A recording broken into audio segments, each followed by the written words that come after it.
Okay, so Apex Legends Season 7 has been out for a couple days now, and I think it's safe to say that this is the best season of Apex so far, just because of the hype that is surrounding the entire season, or, that all the hype that it's brought has really rejuvenated this game to, what feels like the start of Apex. If you were around at that time, this feels like Apex from the beginning, and it feels so good to play this game right now. The new map, it's so good. They did such a good job with the map design. And what I'm just gonna do in this video is just basically briefly go over what I like about this season so far. I know it's only been a couple days, so this isn't going to be a full breakdown of the season. Obviously, I'm just going to be giving my take as to what I like about this season so far, and hopefully it continues to improve. But also, I want to mention that I'm not just going to be giving this season a thumbs up all the way through, and it's not a 10 out of 10. At least as of right now, because there are some problems with the battle pass, which I'm also going to talk about heading towards the end of this video, so be sure to be tuned for that. But basically, I'm just going to start off with the map. So this map so far, Olympus, right? City in the clouds. This map is, in my opinion, the best map to ever come to Apex, and the reason why is it doesn't even have to do really with third parties or rotations. It has everything to do with the way this map looks. This map is so damn beautiful. I can't even put it into words how much I'm in love with this map. The size of this map, you're in the dropship, and at first you look down and it's like, oh yeah, this map isn't really that big. Oh, okay, the rotations, this is going to be easy. Third parties are still probably going to happen just as frequently as they did on Kings Canyon. And then you drop from the dropship, and as you're flying down, you just get tinier and tinier, and this map just gets bigger and bigger and bigger. And wow, as you can see here in this scene, just look at the scale of this, of this dock right here. We're in cargo hold, and you can see how big everything is. And even over there where the Octane is running to, where I'm trying to shoot him right now, it's so huge. If you're a Titanfall fan, like I am, this map definitely brings back some of that good old Titanfall nostalgia, because Titanfall maps have that size to it, and it really speaks to me. Like, this map is just everything that I could have asked for, and I really appreciate it for what it is. In terms of how gameplay functions on this map, I will say that there aren't as many third parties as one might think. At least for me, that's been my situation, and I've heard from quite a bit of other people that this isn't really a third party heaven. But at the same time, this map is akin to bringing not third parties but fourth and fifth and sixth parties to the image as well.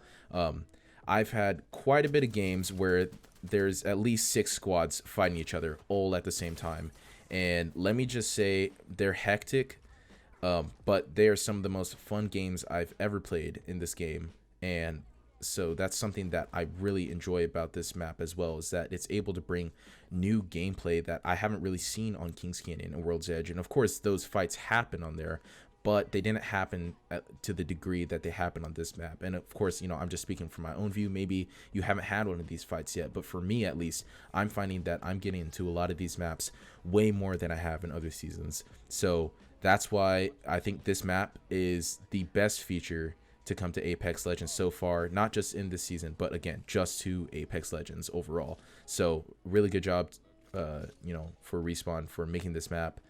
And it's something that really brought back a lot of hype, and I really appreciate it for that.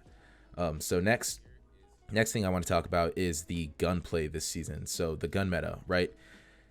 What did we have last season? We had care packaged R99.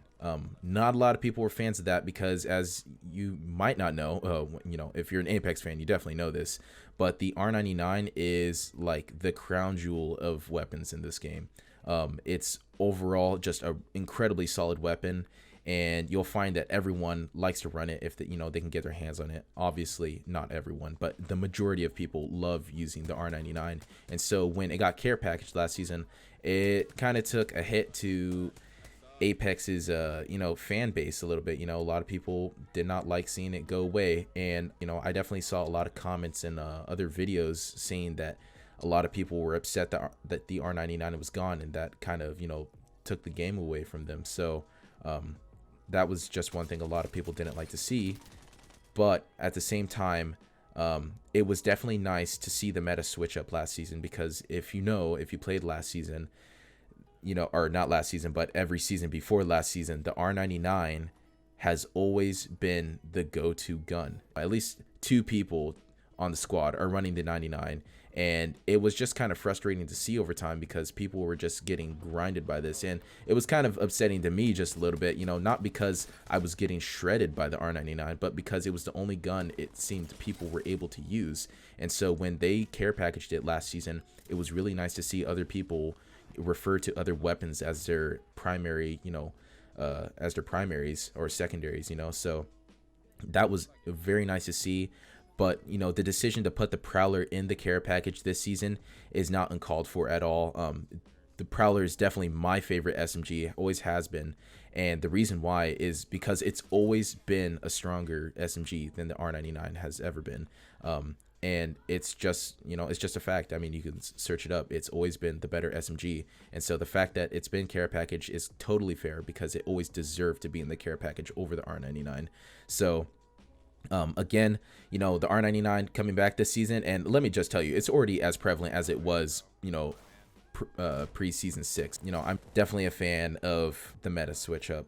It's always nice to see new guns take the spotlight for a minute, and the R99 being care package allowed that to shine. Full kit weapons this season are actually really good. The full kit weapons are comprised of the alternator, the scout, havoc, sentinel, and wingman, if I'm correct. Correct me if I'm wrong in the comments below. But I'm pretty sure that those are the 5, if I counted properly, 5 weapons that are now full kit in this game. And honestly, I like these full kit weapons more than I like the full kit weapons from last season. A gold alternator feels really smooth. It feels really accurate to run. Gold scout, always been a nice choice. Gold havoc, really nice. Gold sentinels, okay. And the gold wingman, for you pros out there, is just like godsend. So that's really nice as well. Other than that, other than full kit weapons, in terms of guns that spawn a lot, I know the the alternator has always been a common spawn weapon, but let me just say, I've never seen the alternator more than I have in this map. Like, the alternator is everywhere. Every rotation I'm making, I'm finding at least 3 to 4 alternators in any given location. I don't know if it's been like that for you guys, but whenever I'm playing on Kings Canyon or World's Edge, I never find that many alternators, and so this map just has them lying around everywhere. Is it a problem? No, not really. I think it's a nice gun to pick up, and definitely on drop, if you pick up that gun, chances for survival are good. Obviously, there's a lot of P2020s and drops as well in Mozambique, so if you pick up an alternator, you're definitely lucky off drop, but it's just everywhere right now. So again, not a problem to me. I'm a fan of the alternator, but it's just definitely everywhere. That's something I've noticed. Overall, gunplay, gun meta this season, really refreshing, really nice to see. Doesn't really change too much of the fundamentals, but it's it's a breath of fresh air, especially on the new map. It feels these weapons feel new again, and that's nice. So last thing I want to talk about is the battle pass. And the battle pass, in terms of cosmetics, let's just get the good stuff out the way first, because I think the cosmetics are great. As they have been for pretty much every battle pass. Cosmetics have always been really solid. I like them. There's obviously I'm not gonna run all the cosmetics from the battle pass. I prefer realistic cosmetics. As weird as it sounds, I just like ones that give me like a military essence, which is why I play Bangalore and use this SWAT skin that she has. It looks very tactical, I guess you could say. It's very nice, and that's just always been a me thing. But aside from that, cosmetics are nice, and that's pretty much it. That's all the battle pass really offers. You're rewarded, cosmetics, and that's kind of the main essence of the battle pass. But the big problem with the battle pass this season is the progression system. So they've upped the progression, and I'm not sure from how many. I've never actually kept track of it personally, but at the start of this season, correct me if I'm wrong, I thought it said 10,000, but I started seeing 100,000 was the base amount of XP you needed to progress in this battle pass, which was absolutely absurd.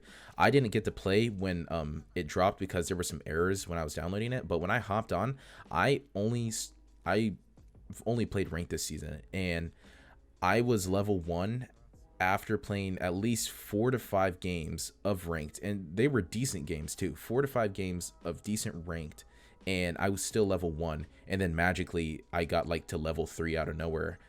So I think they dropped the patch right when after like my 5th game, because I noticed that I leveled up 2 levels. It was just out of nowhere. So basically what happened is they cut it in half, and they've made the challenges easier. Respawn received a lot of backlash from it, and there's definitely still a lot of fans right now that are not happy with Respawn. A lot of the fans want an apology because they believe that it was, you know, a cash grab from Respawn in order to, you know, encourage people to buy levels in order to progress, because this one was significantly harder to progress through. You know, I don't work at Respawn. I can't assure anything, but, you know, it's always good to, in my opinion, to assume positive intent. But again, I'm not obviously going to try and say that Respawn is in the right here. I definitely think that this was an error on their part, and in my opinion, it should definitely be reverted back to the old progression level, because yeah, what's funny to me is that at the end of the last season, you know, there was about a week of double XP, and obviously that was made so that people could catch up, because there were a lot of people complaining that they couldn't complete the battle pass. So the fact that they made it harder for people to progress through just kind of seems contradictory to their, you know, prior statements. Aside from all the negative stuff, hands down, Apex Legends Season 7 is the best season we've received so far, and I'm really looking forward to what other surprises it has in store for us. Well, that's going to be it for today's video. If you guys stuck around to the end, thank you so much. Please consider hitting that like button and checking out all the other content on my channel. If you guys like what you see there, just consider subscribing, as everything right now really helps me out a lot. Be sure to let me know what you guys think about Season 7 so far down in the comments below. Again, thank you so much for watching today's video. It's Proxy, and I'm out. Peace.